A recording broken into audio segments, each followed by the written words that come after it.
Shu dunyoda o'zida zo'r yashayman degan odamga 3 ta narsa kerak. Sog'liq kerak, vaqt kerak, pul kerak.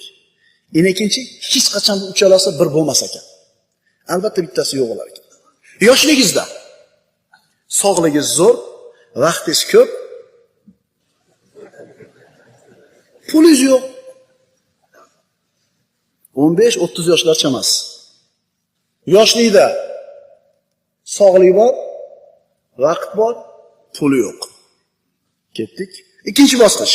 Bu bosqichda nima bo'ladi? Sog'lik bo'ladi, pul bo'ladi, vaqt bo'lmaydi. 30 bilan bir 50 yoshda olasiz. Do'kon ochdingiz, ish yurgizdingiz, ishingiz yurishib ketdi, tovar olibga, soat hisob-kitob qil, qolgan tovar, ostatga tovar, unmayotgan pul, xullas, vaqt yo'q. Falon pulga bir joyga uyni solib qo'ygan, bir daryoni bo'yiga, bir qandaydir bir tog'ni yonbag'riga borib dam olgani vaqti yo'q. Otasini, onasini ziyoratiga vaqti yo'q. Sog'ligi bor, pul bor, vaqti yo'q. Endi 60 dan keyin vaqt bor, pul bor, sog'lik yo'q. Bolalar katta bo'ldi, ishni bolalarga topshirdingiz, bolalar yurgizyapti, pul bor, vaqt bor, lekin sog'lik yo'q.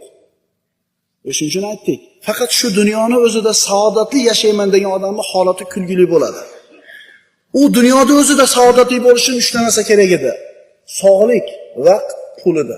Lekin bularning uchalasi hech qachon bir bo'lmas ekan. Ikkitasi bir bo'lar ekan, uchinchisi doim yo'q bo'lar ekan. Ammo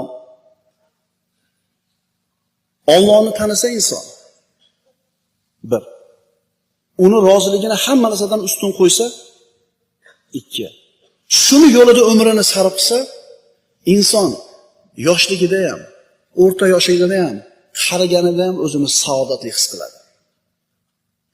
O'lim degan narsa kelganda ham saodat yo'lidagi bitta bir nuqta bo'ladi xolos. Shunday oxirida oxiratdagi abadiy saodatga ketadi.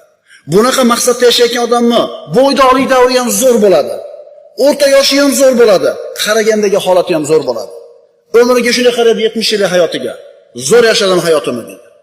Allohning qulchiligi bilan sarfladim, umrimni o'tkazdim. Va dunyodan chiqib ketganda hech qanaqa armon uchun o'kinch o'ti